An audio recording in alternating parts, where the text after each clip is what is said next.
नमस्कार दोस्तों, एक बार फिर मेरे YouTube चैनल में आपका स्वागत है और मैं हूं अमित सिन्हा। दोस्तों, economical strongness of a country is very essential for the growth and development. यानी ग्रोथ और डेवलपमेंट के लिए किसी भी राष्ट्र का जो इकोनॉमिकल डेवलपमेंट है वो बहुत ही आवश्यक है। दोस्तों, आज का एडिटोरियल इसी के इर्द गिर्द घूमता है कि लॉकडाउन पीरियड के दौरान हमारा जो इकोनॉमिकल स्ट्रक्चर है किस तरीके से बाधित हुआ है, और उसके बाद जो है सो कौन कौन से सेक्टर ऐसे हैं, कौन कौन से कॉन्स्टिट्यूएंट सेक्टर ऐसे हैं जिनमें जो है सो ग्रोथ देखने को मिला है। किस संदर्भ में ग्रोथ?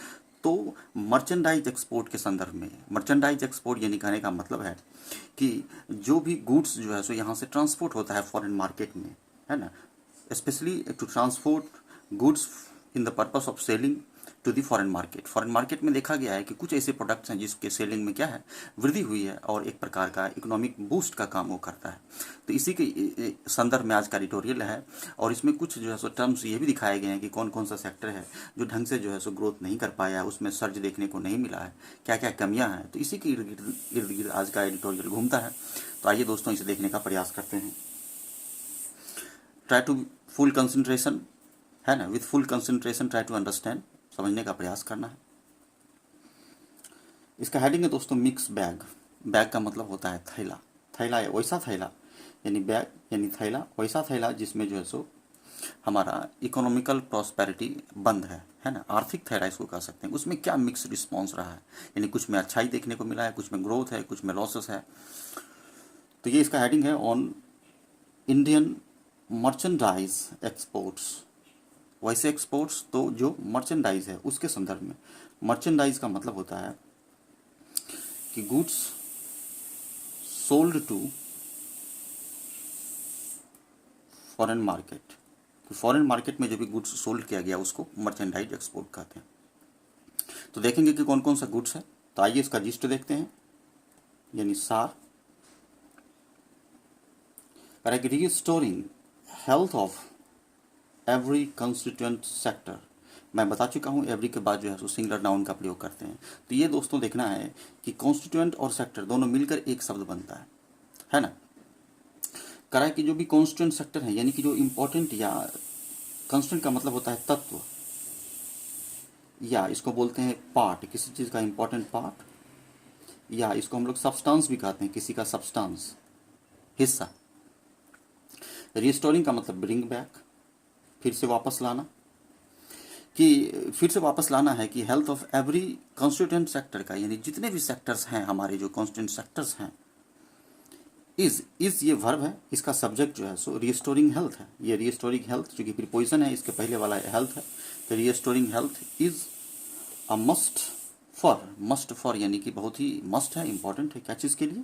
तो long term growth in export. कि एक्सपोर्ट में यदि आप लॉन्ग टर्म ग्रोथ चाहते हैं, यानी लंबा ग्रोथ चाहते हैं कि ग्रोथ आपका बना रहे, तो आपको क्या करना होगा, यानी कि आपको सारे जो भी सेक्टर्स हैं, है ना, एक्सपोर्ट के, उन सारे सेक्टर्स पर आपको क्या करना पड़ेगा, ध्यान देना पड़ेगा, यानी उसके हेल्थ को रिस्टोर करना पड़ेगा, यानी उसको ठीक से सुदृढ़ करना पड़ेगा। तो यही था इसका दोस्तों जिस्ट। आइए देखते हैं इसे हम लोग। कह रहा है कि भारत का, यानी इंडियाज मर्चेंडाइज एक्सपोर्ट रिच्ड। तो यहाँ से यहाँ तक दोस्तों एक शब्द है एक्सपोर्ट। उसके बाद वर्ब का प्रयोग किया है V2, यानी सब्जेक्ट के बाद V2 प्लस ऑब्जेक्ट। कि भारत का जो भी मर्चेंडाइज एक्सपोर्ट है, वैसा एक्सपोर्ट जिसको हम लोग क्या करते हैं, विदेशों में जो है सो वैसे गुड्स को भेजते हैं, है ना, स्पेशली फॉरेन मार्केट में बिक्री के लिए, यानी सोल्ड करने के लिए। को रिच कर गया, यानी पहुंचा है an all time quarterly high, यानी कि 3 महीने का जो क्वार्टरली है उस संदर्भ में कह रहा है कि बहुत ही ऑल टाइम हाई, यानी बहुत ही अच्छा स्थिति में, यानी हाई पहुंच गया एक्सपोर्ट, यानी एक्सपोर्ट ज़्यादा हुआ है। कितना? तो 95 बिलियन डॉलर का एक्सपोर्ट हुआ है ना। इन द 3 मंथ्स इंडेड जून, यानी जून में जो समाप्त हुआ है उसमें 3 महीने का जो, यानी क्वार्टरली जो कैलकुलेशन हुआ है उसमें जो है सो 95 बिलियन डॉलर का जो है सो एक्सपोर्ट देखने को मिला है। मर्चेंडाइज एक्सपोर्ट काफ़ी अच्छा है, प्लस पॉइंट है, हमारे लिए उत्साह का एक विषय वस्तु है। कॉमा से जिरंड स्टार्ट कर रहा है कि प्रोवाइडिंग, यानी प्रोवाइड करता है वेलकम चीर, यानी चीर का मतलब उत्साह, अवेल का मतलब स्वागत, यानी कि एक खुशी का यानी स्वागत का उत्साह प्रस्तुत करता है, यानी खुशी का माहौल है हमारे देश के लिए। ऑन द इकोनॉमिक फ्रंट, यानी इकोनॉमिक फ्रंट पर यह काफी चीर का विषय वस्तु है। दैट द रिकॉर्ड, रिकॉर्ड का मतलब हो गया कि यह जो रिकॉर्ड यानी कितना रिकॉर्ड किया गया है, 95 बिलियन डॉलर का जो रिकॉर्ड है 3 महीने में, इस रिकॉर्ड के बारे में कह रहा है कि यह जो रिकॉर्ड है वॉज नॉच्ड अप। देखिए दोस्तों, नॉच्ड अप एक फ्रेजल वर्ब है। इसका मतलब होता है कि विन करना, किसी चीज वस्तु को प्राप्त करना, अचीव करना या जीतना। इसको हम लोग कह भी सकते हैं कि विन, टू विन समथिंग या अचीव, कि रिकॉर्ड को प्राप्त किया गया, अचीव किया गया ड्यूरिंग अ क्वार्टर, कि एक क्वार्टर में यानी 3 महीने का जो समय था, जून, जिसका समाप्ति जून में हुआ है। कि व्हेन, कि कब हुआ है प्राप्ति हम लोग को इस तरह का, कि जब the second wave of pandemic, कि पेंडेमिक का जो सेकेंड वेव है हिट इट्स पिक, इट्स का प्रयोग पेंडेमिक के लिए हुआ है। पिक का मतलब चरम बिंदु, यानी काफ़ी मतलब बहुत तीव्र गति में अपने चरम बिंदु पर, कल्मिनेट पर था। उस टाइम में जो है सो यानी कि विपरीत परिस्थिति में आपने कुछ अच्छा कर दिखाया है, यानी मर्चेंडाइज एक्सपोर्ट आपका जो है सो 95 बिलियन डॉलर का हुआ है, जो कि काफ़ी अच्छा है। आप उस स्थिति में इसको प्राप्त किए हैं जबकि आप सेकेंड हिट से वेव का पीड़ित हैं।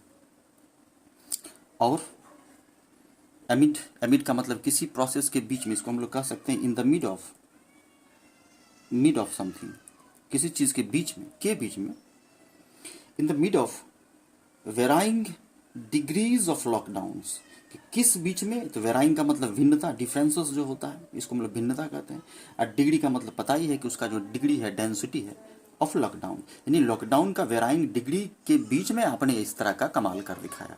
क्या लॉकडाउन, कहीं लॉकडाउन बहुत तीव्र था, कहीं लॉकडाउन बहुत कम था, तो इस बीच में आपने काफ़ी अच्छा काम कर दिखाया। दैट इज़ वेरी की and prosperous sector, prosperous thing for the Indian economy.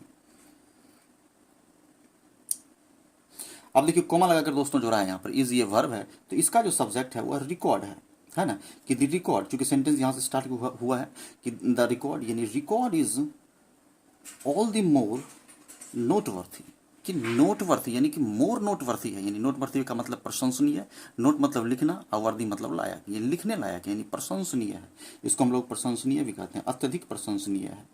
क्या प्रशंसनीय है, तो रिकॉर्ड, क्या रिकॉर्ड, तो 95 बिलियन डॉलर का जो मर्चेंडाइज एक्सपोर्ट हुआ है। आई होप कि दोस्तों आप लोग यहाँ तक समझे होंगे। कह रहे कि एक्सपोर्ट, यानी एक्सपोर्ट यहाँ से जो वस्तुएं बाहर गई है लास्ट मंथ यानी पिछले महीने, सर्ज, सर्ज का मतलब वृद्धि होना, बढ़ना, इसको हम लोग कह सकते हैं वृद्धि होना, इम्प्रूव होना, टू इम्प्रूव।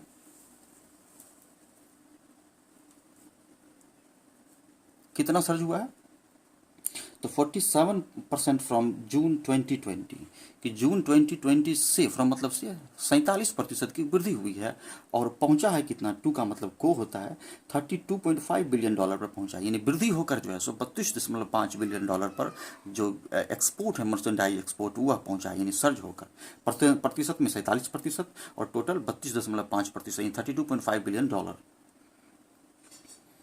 अब बड़ा ही अच्छा लाइन यहाँ से दोस्तों जोड़कर, कॉम्प्लिकेटेड थोड़ा घुमा कर लिखता है कि इवन, इसके बावजूद भी, इवन हालांकि, डिस्काउंटिंग द फैक्ट। अब देखिए डिस्काउंट का मतलब होता है छूट देना किसी वस्तु में, इसका मीनिंग यह भी होता है कि कह सकते हैं कि विचार करना, कंसिडर करना, और एक मीनिंग इसका होता है नज़रअंदाज करना, नज़रअंदाज करना या डिनाई करना, है ना। तो यहाँ इसका मीनिंग हो जाएगा कि नज़रअंदाज करना, दैट मीन्स कहने का मतलब है कि जब हम इस तथ्य को, इवन डिस्काउंटिंग द फैक्ट, कि जब फैक्ट को हम लोग डिस्काउंट करते हैं, ये नज़रअंदाज, यानी इस फैक्ट को नज़रअंदाज करते हुए कि द ईयर अर्लियर पीरियड, कि अर्लियर पीरियड का जो ईयर था यानी पिछले साल का जो पीरियड था, प्रोवाइडेड एन एनोमेलस बेस, एक ऐसा बेस दिया जो क्या था, एनोमेलस था, यानी कि थोड़ा सा डिफरेंट वाला था, यानी असमान था। इसको कह सकते हैं कि डिफरेंट था, भिन्न था या असमान था, डिफरेंट या असमान, यानी कि एनोमेलस बेस को जो पिछले साल का था उसको, उस फैक्ट को किनार करते हुए, यानी उसको छोड़ते हुए, as the economy had just began reopening, कि कह रहा है जब उसको हम छोड़ते हैं तो अभी ताज़ा ताज़ी की बात करते हैं, जो नया है उसकी बात करते हैं, तो हमारा इकोनॉमी हैड जस्ट यानी जस्ट जो है सो बिगेन किया है रीओपनिंग, यानी फिर से खुलना स्टार्ट हो गया, यानी इकोनॉमी यानी अपने जो है सो स्पीड में धीरे धीरे ये स्पीड अप होता चला जा रहा है। फ्रॉम का मतलब से अ प्रोट्रैक्टेड नेशन वाइड लॉकडाउन, यानी कि आपका जो नेशन वाइड यानी पूरे राष्ट्र में जो लॉकडाउन लगा था वह लॉकडाउन क्या था, प्रोट्रैक्टेड था, यानी लंबा था, उबाऊ था। इसको हम लोग कह सकते हैं कि वेरी लॉन्ग, यानी लॉन्ग, काफ़ी लंबा लॉकडाउन लगा था, है ना। उसके बावजूद भी जो है सो हमारा इकोनॉमी क्या है, थोड़ा सा इसमें कहीं ना कहीं बूस्ट अप देखने को मिला है। तो सबके बारे में बता रहा है कि किस किस सेक्टर में क्या क्या देखने को मिला है, ग्रोथ कितने में देखने मिला है, कौन कौन सा जो है सो कॉन्स्टिट्यूएंट सेक्टर्स है, जैसे कि कहने का मतलब कपड़े का है और भी जैसे लेदर है, तो सारे सेक्टर के बारे में इसमें जो है सो स्टेप बाय स्टेप जो है सो डील करेगा। अब देखिए दोस्तों क्या कह रहा है कि ग्रोथ इन शिपमेंट्स, कि शिपमेंट्स में जो ग्रोथ हुआ है, शिपमेंट का मतलब जो भी वस्तु यहाँ से शिप के माध्यम से फॉरेन मार्केट में एक्सपोर्ट होती है सेल करने के लिए, कि शिपमेंट में यानी ज़्यादा माल जो है यहाँ से गया है, वॉज यानी शिपमेंट में जो ग्रोथ था, वॉज का प्रयोग ग्रोथ के लिए हुआ है, जो कि प्रीपोजिशन के ठीक पहले इसका शिपमेंट सब्जेक्ट नहीं है, शिपमेंट तो प्लूरल है, इसके हिसाब से तो यहाँ वर्ब होना चाहिए था, लेकिन ये वर्ब है इसका किसका, तो ग्रोथ वॉज स्टिल यानी फिर भी, स्टिल अ रोबस्ट, रोबस्ट का मतलब वृद्धि, सर्ज 30%, बेहतरीन 30% शिपमेंट ग्रोथ है। व्हेन जब हम क्या करते हैं, कंपेयर्ड विथ यानी तुलना करना, कंपेयर्ड के साथ टू भी लगाते हैं और कंपेयर्ड के साथ विथ भी लगाते हैं, तो कंपेयर्ड विथ का नाम मतलब हो गया किसी पार्टिकुलर चीज से तुलना करना, टू यानी कंपेयर विथ समथिंग। किससे तुलना करते हैं, दी प्री पेंडेमिक जून ऑफ 2019, 2019 का जो है सो प्री पेंडेमिक यानी 2000 जून का जो हम 19 से जब तुलना करते हैं तो हमको कितना है, रोबस्ट 30% किस में है, शिपमेंट ग्रोथ में देखने को मिला है, यानी उससे ज़्यादा माल जो है सो अभी शिपमेंट हुआ है।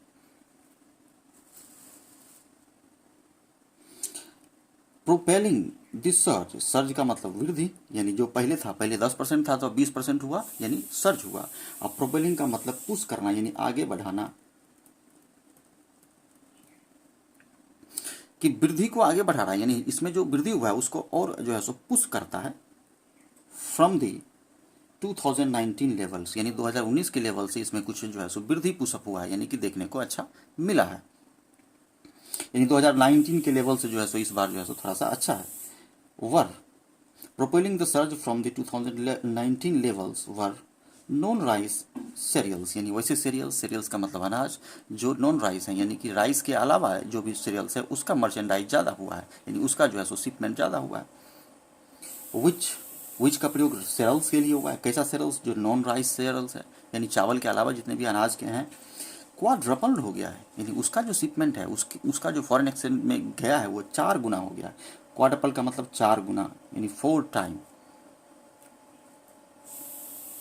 अब कह रहा है कि आयरन ओर, जो भी आयरन के जो ओर है ना, लोह अयस्क जो भी हैं आयरन ओर, विच का प्रयोग आयरन ओर के लिए किया गया है, कि विच मोर देन डबल, जो कि डबल से भी ज़्यादा हो गया है। अब हम देख रहे हैं कि जो शिपमेंट हुआ है वह आयरन ओर कितना हुआ है, लोह अयस्क 2 गुना से ज़्यादा हुआ है। नॉन राइस सेरल्स कितना हुआ है, तो क्वाड्रपल यानी 4 गुना हुआ है, यानी वृद्धि दिखा रहा है कि किसमें कितना वृद्धि हुआ है। और ऑर्गेनिक एंड इनऑर्गेनिक केमिकल्स में, यानी जितने भी ऑर्गेनिक और इनऑर्गेनिक केमिकल्स का यहाँ से जो एक्सपोर्ट हुआ है फॉरेन मार्केट में, दैट रोज, उसमें कितना वृद्धि हुआ है, दैट का प्रयोग केमिकल्स के लिए हुआ है, और रोज वर्ब का दूसरा रूप है, राइज रोज बढ़ा है, कितना बढ़ा है 62%, यानी केमिकल में 62% हुआ है, लोह अयस्क 2 गुना हुआ है, नॉन राइस सेरल्स 4 गुना हुआ है। तो हम लोग इसको वृद्धि को देख रहे हैं कि कितना कितना जो है सो हमारे जो है सो वृद्धि हुआ है। अब क्या कह रहा है कि इंजीनियरिंग गुड्स, जितने भी इंजीनियरिंग गुड्स हैं, है ना, जो इंजीनियरिंग गुड्स हैं का जो एक्सपोर्ट हुआ है, हैड द बिगेस्ट जंप, सबसे ज़्यादा जंप या वृद्धि, सुपरलेटिव डिग्री के पहले द का प्रयोग करते हैं, बिग बिगर और बिगेस्ट, यह सुपरलेटिव डिग्री का टर्म है दोस्तों। तो सबसे ज़्यादा जंप यानी वृद्धि जो है सो किस में देखी गई है, तो इंजीनियरिंग गुड्स के एक्सपोर्ट में। बहुत ही अच्छी बात है, खास करके डॉलर में, डॉलर के टर्म में इसमें काफ़ी अच्छा देखा गया है। एडिंग 2.73 बिलियन इन वैल्यू, और जो क्या करता है कि 2.73 बिलियन जो डॉलर जो है सो ऐड कर देता है, यानी कि यह जो एक्सपोर्ट हुआ है इंजीनियरिंग गुड्स का जो एक्सपोर्ट हुआ है वह अतिरिक्त जो है सो 2.73 बिलियन वैल्यू जो है सो अमाउंट ऐड कर देता है।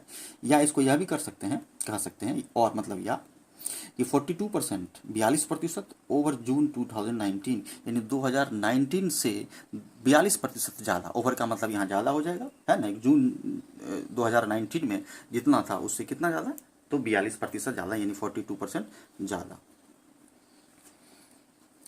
As the rising vaccination coverage, जैसा कि राइज मतलब बढ़ना, कि वैक्सीनेशन कवरेज की ज़्यादा से ज़्यादा वैक्सीनाइजेशन करें, लोगों को वैक्सीन दें, उसको करने के लिए vaccination coverage and economic recovery, कि वैक्सीनेशन कवरेज और इकोनॉमिक रिकवरी जो आपका हो रहा है, कि देख रहे हैं कि कैसे मर्चेंडाइज गुड्स में वृद्धि हो रहा है इन की डेवलप्ड मार्केट्स, यानी कि कुछ जो की डेवलप्ड मार्केट्स हैं, डेवलप्ड मार्केट जैसे अमेरिका और चाइना, जिसमें कह रहा है कि इंक्लूडिंग किसके किस में देखने को मिला है वैक्सीनेशन कवरेज और इकोनॉमिक रिकवरी।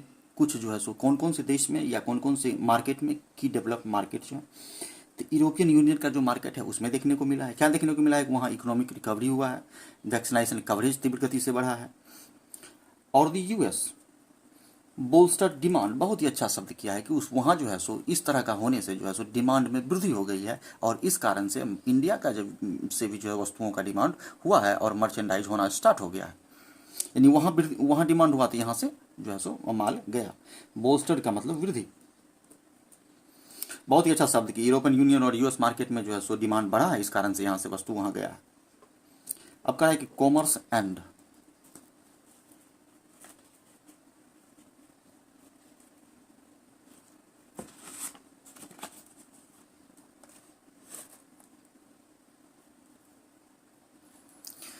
कह रहा है कि कॉमर्स एंड इंडस्ट्री मिनिस्टर, यानी कि कॉमर्स और industry minister Piyush Goyal was enthuse enough, मैं बता चुका हूं कि इनफ जो है सो एडवर्ब है, और इनफ के साथ जिस किसी भी शब्द का प्रयोग करते हैं तो इनफ के ठीक पहले प्रयोग करते हैं, जैसे काइंड इनफ, तो इंथ्यूज्ड इनफ, तो इस तरह से प्रयोग करते हैं। ध्यान देना, इसका प्रयोग कॉमन एरर में खास करके एसएससी के एग्जाम में रिपीटली किया जाता है। इंथ्यूज इनफ का मतलब, इसका मतलब उत्साह, कि कॉमर्स मिनिस्टर काफ़ी उत्साह में है, खुश हैं, क्यों ना हो, उनका जो सेक्टर है वो डेवलप कर रहा है, ग्रोथ उसमें देखने को मिला है। बाय द एक्सपोर्ट परफॉर्मेंस, यानी एक्सपोर्ट का जो परफॉर्मेंस है, अच्छा परफॉर्मेंस हुआ है एक्सपोर्ट का, यानी एक्सपोर्ट ज़्यादा हुआ है, तो इससे ये क्या है, खुश हैं और काफ़ी उत्साह में हैं, इंथ्यूज इनफ हैं टू पोसिट करने के लिए। पोसिट का मतलब होता है प्लेस करना, टेबल करना, प्रस्तुत करना, आवेदन देना। तो यहाँ पर ये पोसिट का मतलब हो गया कि आप कह सकते हैं कि प्लेस करना या प्रस्तुत करना। To posit the shipments of goods, यानी गुड्स का जो शिपमेंट हुआ उसको पोसिट करता है, यानी उसको यहाँ हो कहने का मतलब है कि उसके बारे में यह बताता है, यानी आवेदन देता है, प्रस्तुतिकरण देता है। कहाँ, शिपमेंट टू ओवरसीज मार्केट में, यानी विदेशों में जो हमारा गुड्स का शिपमेंट हुआ, यानी शिप के माध्यम से जो गया है।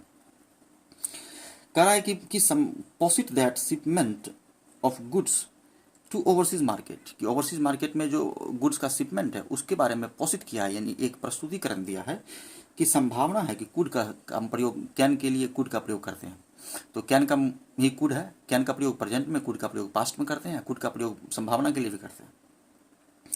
संभावना है कि टच कर सकता है $400 बिलियन के चिन्ह को, मार्क को, दिस फिजिकल, यानी इस फिजिकल ईयर्स कहने का मतलब जो हमारा वित्तीय वर्ष है, यानी फिनेंशियल ईयर है।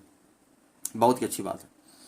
अ फिगर विच, जिस फिगर के बारे में कहा गया, जो मार्क है $400 बिलियन का जो है सो हो सकता है कि संभावना है कि इस गति से यदि जो हमारा शिपमेंट होता रहे तो हम लोग $400 बिलियन के मार्क को भी पकड़ लेंगे। तो यह जो फिगर है यदि प्राप्त होता है, इफ अचीव्ड, कंडीशनल शब्द कह रहा है कि यदि ऐसा होता है तो would represent an annual record, कि यह एक एनुअल रिकॉर्ड बन जाएगा, यानी कि एक वार्षिक रिकॉर्ड, यानी साल भर में जो है सो सबसे बेहतरीन रिकॉर्ड जो है सो रिप्रेजेंट कर देगा, यानी बन जाएगा। तो आई होप कि हम लोगों ने दोस्तों देखा कि किस तरह से जो है सो मर्चेंडाइज एक्सपोर्ट में जो है सो वृद्धि हुआ है, किस किस टर्म में, किस में कितना परसेंट हुआ है, इंजीनियरिंग में कितना देखने को मिला है, नॉन राइस सीरियल्स में कितने देखने को मिला है, ऑर्गेनिक और इनऑर्गेनिक केमिकल में कितना देखने को मिला है। तो अभी तक तो हम लोगों ने देखा कि positive thing, what are the positive aspects of the economic, है ना, इकोनॉमिक मर्चेंडाइज एक्सपोर्ट। अब हम लोग इसका कुछ नेगेटिव एस्पेक्ट भी देखने का प्रयास करेंगे।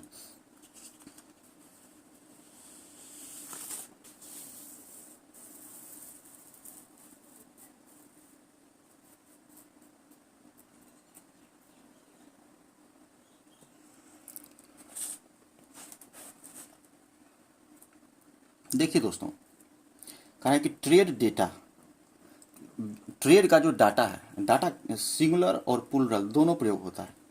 मैं बता चुका हूं कि सिंगुलर और प्लूरल दोनों रूप में प्रयोग करते हैं। अब देखिए इसके बाद वर्ब जो है यहाँ प्रयोग किया है कि ट्रेड का जो डाटा है वह यह बताता है, रिवील्स करता है। रिवील्स मतलब एक्सपोज करना, समथिंग टू एक्सपोज यानी बताना, खुलासा करना।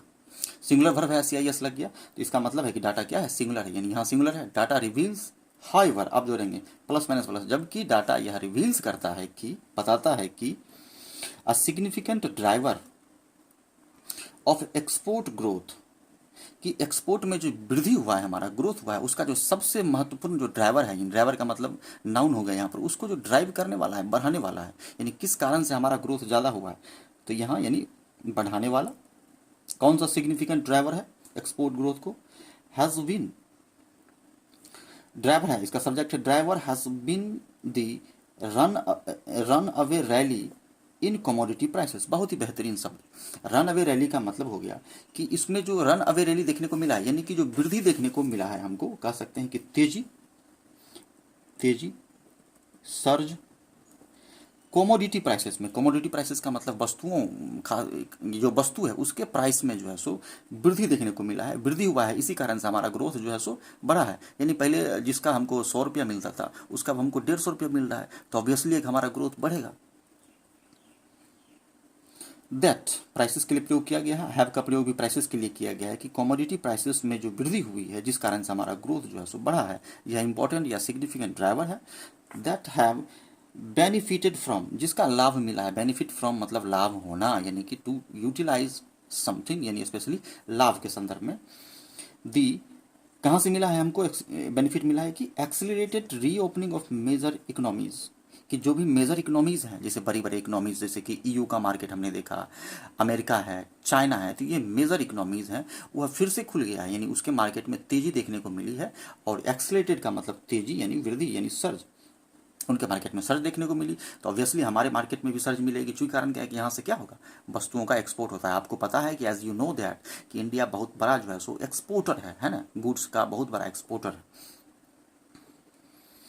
एज वेल एज यानी साथ ही, और भी, साथ ही, इन एडिशन टू, साथ ही, एन इंक्रीज्ड एपेटाइट। देखिए एपेटाइट का मतलब होता है, एपेटाइट एक शब्द है, इसका मतलब भूख होता है, और दोनों इंक्रीज एपेटाइट यानी बढ़ा हुआ भूख, यानी कि कैसा भूख, यानी वस्तुओं का भूख, कि हमको और वस्तु चाहिए, किसको चाहिए, तो मेजर इकोनॉमीज को, यानी वहाँ से डिमांड हो गया है ज़्यादा से ज़्यादा वस्तु का, इसलिए इंक्रीज एपेटाइट का प्रयोग किया गया।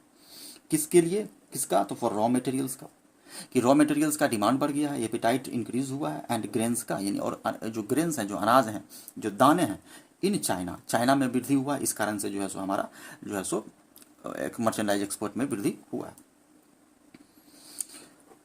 ऑन दी अदर हैंड, दूसरे हैंड में या दूसरे शब्दों में हम कह सकते हैं कि the crucial job generating export sectors. अब कह रहा है यहाँ से दोस्तों, the term, the topic is going to change from this sentence, इस सेंटेंस से टॉपिक थोड़ा सा बदलने जा रहा है। व्हाट काइंड ऑफ चेंजेस, किस तरह का चेंजेस कर रहा है कि सबसे जो क्रूशियल है यानी महत्वपूर्ण है, जॉब जनरेटिंग एक्सपोर्ट सेक्टर, यानी कि वैसा एक्सपोर्ट सेक्टर जो जॉब जनरेट करता है, जिसमें जॉब क्रिएट की संभावना होती है, वह जो क्रूशियल सेक्टर है, जिसमें शामिल किया गया है कि रेडीमेड कपड़े।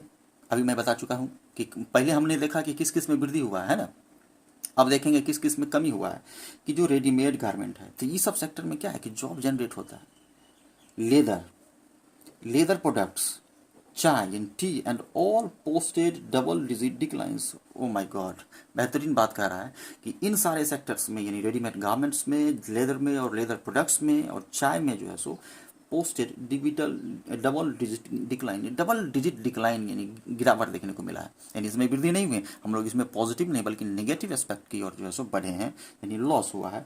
फ्रॉम जून 2019 लेवल्स, यानी 2019 की तुलना में इस बार हमको ज़्यादा लॉस देखने को मिला है, डिक्लाइन हुआ है। आज तो जाहिर सी बात है कि इसका कि जॉब पर इफेक्ट पड़ेगा, जॉब लॉस होगा, लोगों को जॉब जो है सो छोड़ना पड़ सकता है। जो यह बताता है, कोमा रिफ्लेक्टिंग जिरंड है, या इसको प्रेजेंट पार्टिसिपल भी कहते हैं, V4 मतलब प्रेजेंट पार्टिसिपल या जिरंड, रिफ्लेक्ट करता है दी डीपर स्ट्रक्चरल प्रॉब्लम्स, कि यानी यह बताता है कि इसमें जो लॉस हुआ है इससे हमको पता चलता है कि हमारा जो स्ट्रक्चरल प्रॉब्लम है, यानी ढंग का जो प्रॉब्लम स्ट्रक्चर जो है उसमें प्रॉब्लम है, यानी उसको सुधार की आवश्यकता है। दैट का प्रयोग प्रॉब्लम्स के लिए किया गया है। दैट डॉग बड़ा ही अच्छा शब्द कह रहा है। डॉग का मतलब, डॉग एज ए नाउन प्रयोग करेंगे तब डॉग का मतलब कुत्ता होगा। यहाँ पर जो है सो यदि हम इसका दूसरे शब्दों में प्रयोग करें या जो वर्ब प्रयोग करें तो यहाँ पर इसका मतलब हो जाएगा कि पीछा करता है, यानी कह सकते हैं किसको कि फॉलो, है ना, पीछा करना। The dog each of them, यानी देम का प्रयोग किया गया है किसके लिए, तो गारमेंट्स के लिए, लेदर के लिए, लेदर प्रोडक्ट्स के लिए, चाय के लिए, यानी इन सारे सेक्टर्स का पीछा करता है कौन, तो प्रॉब्लम यानी समस्या जो है सो स्ट्रक्चरल समस्या इन सारे सेक्टर का पीछा करता है। इसी कारण से जो है सो डबल डिजिट का हमको क्या देखने को मिला है, डिक्लाइन देखने को मिला है। आई होप कि समझे होंगे दोस्तों कि डीपर स्ट्रक्चरल प्रॉब्लम है, इसी कारण से डिक्लाइन देखने को मिला है। If tea industry has been facing a long term downtrend, कि यदि, कंडीशनल शब्द कह रहा है कि यदि हमारा चाय का जो इंडस्ट्री है, टी इंडस्ट्री है, यदि वह फेस कर रहा है लॉन्ग टर्म डाउन ट्रेंड, कि वो लंबा जो है सो डाउन ट्रेंड देखने को मिला है, यानी उसमें डिक्लाइन कमी देखने को मिली है, जिसको कि जो कमी जो है सो वृद्धि किया था, यानी एग्जासेटेड किया गया था। एग्जासेटेड किया गया था किसके द्वारा, एग्जासेटेड का मतलब हो गया बढ़ाया गया या गंभीर या वर्सन किया गया, वर्सन किया जाना। किसके द्वारा यह समस्या और गंभीर हो गया था, डिक्लाइन देखने को मिला था टी सेक्टर में। इनएडिक्वेट प्रोडक्ट वैरायटी, यानी कि प्रोडक्ट का जो वैरायटी है, यानी कई तरह वैरायटीज के जो हमारे पास चाय है उस वैरायटी में कमी देखने को मिला था, यानी पर्याप्त नहीं था, इस कारण से चाय का डिमांड कम हो गया। साथ ही लैक ऑफ मार्केटिंग सेवी, यानी मार्केटिंग का जो सेवी है, सेवी का मतलब ज्ञान होता है, इसको हम लोग नॉलेज भी कहते हैं, यानी नॉलेज या ज्ञान, यानी मार्केटिंग का ज्ञान की भी कमी थी कि चाय का मार्केटिंग किस स्तर से होना चाहिए थे। इस बार जो है सो यह भी देखने को मिला। स्ट्रक्चर प्रॉब्लम तो देखने को मिला ही, साथ ही यह भी देखने को मिला। एंड शार्प कंपटीशन, और क्या देखने को मिला, शार्प कंपटीशन देखने को मिला, यानी कि बहुत सारे ऐसे कंट्रीज भी बेहतरीन वैरायटी के चाय लेकर मार्केट में आ गए थे, जिसका कि डिमांड इंटरनेशनल मार्केट में हो गया। कौन कौन से ऐसे देश थे जिनसे हमको शार्प कंपटीशन, यानी कि कह सकते हैं कि तीव्र कंपटीशन मिला फ्रॉम राइवल्स। कौन कौन से राइवल्स थे जो प्रतिद्वंदी थे, इंक्लूडिंग जिसमें श्रीलंका था, केन्या था। इससे हमको जो है सो चैलेंजेस देखने को मिला, उसका डिमांड ज़्यादा हो गया, उसका गुड्स ज़्यादा बिक गया।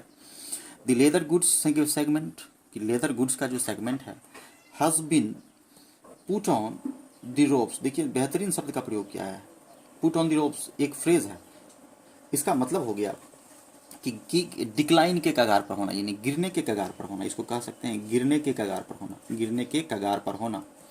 At the verge of decline, decline के कगार पर होना। कि लेदर सेगमेंट गिरने के कगार पर, डूबने के कगार पर था।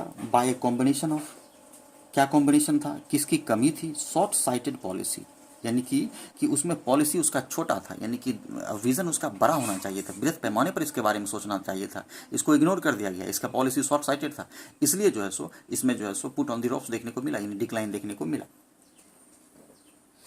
पॉलिसी मेजर्स, अब कह रहा है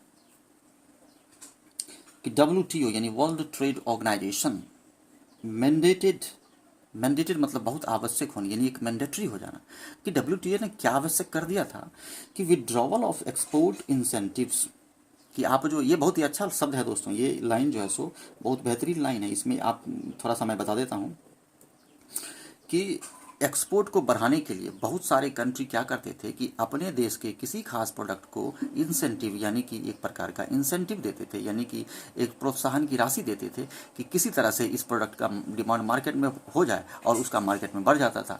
तो इस पॉलिसी को WTO ने क्या कहा कि यह पॉलिसी है जो है सो बिल्कुल ही गलत है, ठीक नहीं है, और दूसरे देशों के वस्तुओं को एक्सपोर्ट करने में बाधा उत्पन्न करता है, इसलिए इसको बैन कर दिया और बोला गया कि आप एक्सपोर्ट इंसेंटिव हटा लीजिए, कि यानी कोई भी देश, China, India, Kenya, south Africa, जो भी देश है, ब्राज़ील, रसिया, जो भी देश है, यानी अपने वस्तु, अपने पर्टिकुलर गुड्स को एक्सपोर्ट करने के लिए कि ज़्यादा एक्सपोर्ट हो, इंसेंटाइव देते हैं तो वो खत्म हो गया। उसी को कह रहा है कि withdrawal of export incentives and a pandemic induced slow down in orders. कि WTO मैंडेटेड कर दिया था कि डबल ऑफ एक्सपोर्ट इंसेंटाइव होगा, और पेंडेमिक इंड्यूस स्लो डाउन की इंड्यूस मतलब होता है प्रेरित करना, कि पेंडेमिक ने क्या किया कि स्लो डाउन को बढ़ा दिया, प्रेरित किया इन ऑर्डर्स, यानी ऑर्डर ही कम आए। ऑर्डर का मतलब यहाँ हो जाएगा कि किसी देश को ऑर्डर देते हैं कि हमको 20 जो है सो शिपमेंट चाहिए लेदर, 20 शिपमेंट चाहिए क्लॉथ्स, तो यह जो ऑर्डर था उसमें स्लो डाउन जो है सो पेंडेमिक के कारण भी देखने को मिला। फॉर ए सेगमेंट, अब दोस्तों समाप्त हो रहा है कि for A segment that provides large scale employment, बहुत ही बेहतरीन शब्द दिखा रहा है कि यह जो सेगमेंट है, कौन सा सेगमेंट, यानी कि आपका जो यह लेदर वाला जो सेगमेंट है इसके बारे में बात कर रहा है कि leather goods engagement for A segment, इस सेगमेंट के बारे में बात कर रहा है कि जो प्रोवाइड करता है, सेगमेंट दैट का प्रयोग relative pronoun, as you know that कि रिलेटिव प्रोनाउन के ठीक पहले जो होता है वो सब्जेक्ट होता है, ठीक बाद में वर्ब होता है, तो सिंगुलर प्रोवाइड्स है सिंगुलर वर्ब, कि यह जो सेक्टर है लार्ज स्केल एम्प्लॉयमेंट देता है, यानी इसमें एम्प्लॉयमेंट ज़्यादा मिलता है।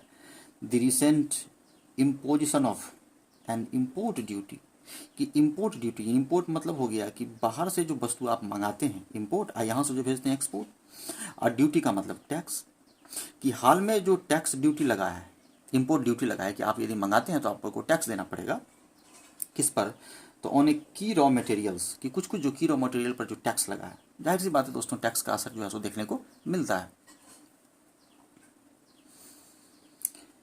Has thrown the sectors very viability into question, बहुत ही बेहतरीन लाइन कह रहा है कि यह जो टैक्स लगाया है इसने क्या किया है कि इस सेक्टर को जो है सो सेक्टर के विएबिलिटी पर प्रश्न चिन्ह खड़ा कर दिया है।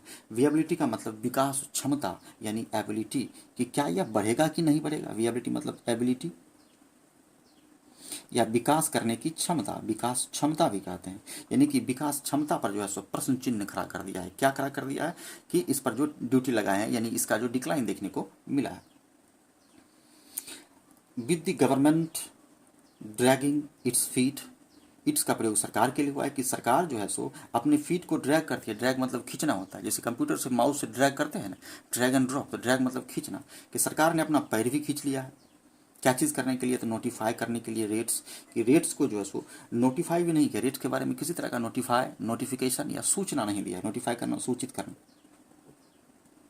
या इन्फॉर्म करना, सरकार ने इसके बारे में कोई इन्फॉर्म नहीं दिया है कि क्या एप्लीकेबल होगा, अंडर किसके तहत, under the remission of duties and taxes on export products, यानी RODTEP स्कीम के तहत, कि इस स्कीम के तहत जो है सो कि क्या इस पर रेट लगेगा। एप्लीकेबल मतलब जो लागू होना, एप्लीकेबल मतलब लागू क्या रेट होगा, उसके से अपने सरकार ने क्या किया, कुछ स्पष्ट नहीं किया, अपना पैर खींच लिया है।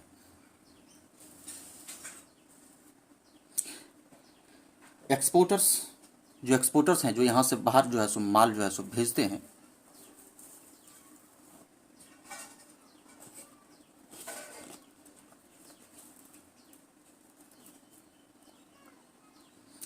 एक्सपोर्टर्स आर का प्रयोग एक्सपोर्टर्स के लिए हुआ है कि स्टिल अभी भी अनश्योर है, यानी उनको दूसरा शंका है, अनश्योर मतलब डाउट, नॉट श्योर, कि एक्सपोर्टर अभी भी नॉट श्योर हैं कि how to price their product, कि भैया कैसे अपने प्राइस का मूल्यांकन करें। यहाँ पर हमको ड्यूटी लग चुका है, सरकार जो है अपना पैर खींच ली है, तो हम आखिर उसका प्राइस कितना रखें, कन्फ्यूजन है, डाउट है, चूंकि श्योर नहीं हो पाया कि देयर प्रोडक्ट, वाइल जबकि बाइडिंग फॉर ऑर्डर्स, यानी कि ऑर्डर के लिए वो क्या कर रही है, उसको ऑर्डर पर ऑर्डर बाइड हो रहा है। बाइड फॉर मतलब होता है कि ऑफर मिलना, यानी बाइडिंग फॉर यानी ऑफरिंग, ऑफर, उसको order, biding for offer, order के लिए जो है सो बाइड करती है, तो उसको पता ही नहीं है कि प्राइस क्या रखें। अब लास्ट में कह रहा है कि कंटेनर शॉर्टेज, कंटेनर का मतलब हो गया कि जिस बक्से में, जिस बड़े से कंटेनर में माल मर्चेंडाइज होता है, यहाँ से वहाँ जाता है, कि उसका भी शॉर्टेज कह रहा, container shortage and heightened congestion, heightened मतलब बढ़ा हुआ यानी तीव्र, कंजेशन का मतलब नैरो संकीर्ण, यानी कंजस्टेड जो आपका जो है सो कंटेनर जो है, यह भी जो है सो कहीं ना कहीं कारण है। Have also sent freight rates, यानी फ्राइट रेट जो है यानी माल भाड़ा, इसको ढुलाई भाड़ा भी कहते हैं, भाड़ा यानी ढुलाई भाड़ा, यानी ट्रांसपोर्ट चार्ज, यानी इसको ढुलाई भाड़ा या ट्रांसपोर्ट का रेट को जो है सो क्या कर दिया, out of Indian ports soaring, यानी कि इंडियन पोर्ट्स से जो भी जो है सो जाता है, आउट ऑफ इंडियन पोर्ट्स होता है, यानी कि इंडियन पोर्ट से बाहर जो जाता है माल, उसका भी जो है सो भाड़ा जो है सो बढ़ा दिया। क्या बढ़ा दिया? तो ये भी कहीं ना कहीं काम था कि कंटेनर का शॉर्टेज था, कंटेनर ढंग से नहीं था और वह कंजस्टेड कंटेनर था। लास्ट में दोस्तों द हिंदू सजेशन दे रहा है कि क्या करना है। लास्ट में दोस्तों the Hindu trying to wrap up the episode by saying that, लास्ट में द हिंदू इस एपिसोड को समाप्त करते हुए कहना चाहता है कि विथ एडवाइस के साथ एक एडवाइस देकर इसको समाप्त करता है कि पॉलिसी मेकर्स जो भी हैं, जो भी नीति निर्धारक हैं, नीड टू लुक बियॉन्ड, कि उनको लुक बियॉन्ड करना पड़ेगा, यानी थोड़ा सा उनको दूरदर्शिता लाना पड़ेगा, यानी कि जो थोड़ा सा आउट ऑफ नंबर सोचना पड़ेगा, आउट ऑफ बॉक्स सोचना पड़ेगा। हेडलाइन नंबर्स, यानी जितना भी ये जो हेडलाइंस नंबर दिया गया है जितने भी तरह के, उससे आगे इनको सोचना पड़ेगा यदि यह इंप्रूवमेंट चाहते हैं वैसे सेक्टर जो डिक्लाइन मोड पे हैं। एंड एक्सपेडाइट एक्शन लेना होगा, यानी एक्सपेडाइट एक्शन यानी साहसिक कदम लेना पड़ेगा टू रीस्टोर करने के लिए, फिर से ब्रिंग बैक लाने के लिए किसको? तो the health of every constituent sector, जितने भी कंस्टिट्यूंट सेक्टर हैं, जैसा कि टेक्सटाइल है, टी है, जो भी शॉर्टेज में चल रहे हैं, उन सेक्टर्स की बात कर रहा है कि उसके हेल्थ को जो है सो रीस्टोर करने के लिए आपको एक्सपेडाइट एक्शन लेना पड़ेगा। इफ़ इकोनॉमिकली इंड्यूरिंग, यदि आप चाहते हैं कि इकोनॉमिकली रूप से इंड्यूरिंग हो, यानी कि काफ़ी जो है सो लॉन्ग टर्म तक हो आपका, यानी यह जो है सो पॉलिसी बना रहे, यह जो है सो ग्रोथ बना रहे, तो क्या चीज़ के लिए? तो लॉन्ग टर्म ग्रोथ के लिए, किसमें? तो एक्सपोर्ट में। इज टू बी इंश्योर्ड, ये आपको क्या करना पड़ेगा? इंश्योर करना पड़ेगा। क्या इंश्योर करना पड़ेगा? यानी आपको एक्सपेडाइट एक्शन लेना पड़ेगा, लुक बियॉन्ड करना पड़ेगा हेडलाइन नंबर से, है ना, और आपको कंस्टिट्यूएंट सेक्टर के हेल्थ को क्या करना पड़ेगा? रिस्टोर करना पड़ेगा। तभी जो है सो आप इसको जो है सो इंश्योर कर पाएंगे। किसको? तो ग्रोथ को इंश्योर कर पाएंगे, खास करके लॉन्ग टर्म ग्रोथ को। तो यही था दोस्तों। धन्यवाद दोस्तों। Stay connected with high level English by Amit Sinha. अवश्य सब्सक्राइब करें, लाइक करें, कमेंट करें। धन्यवाद।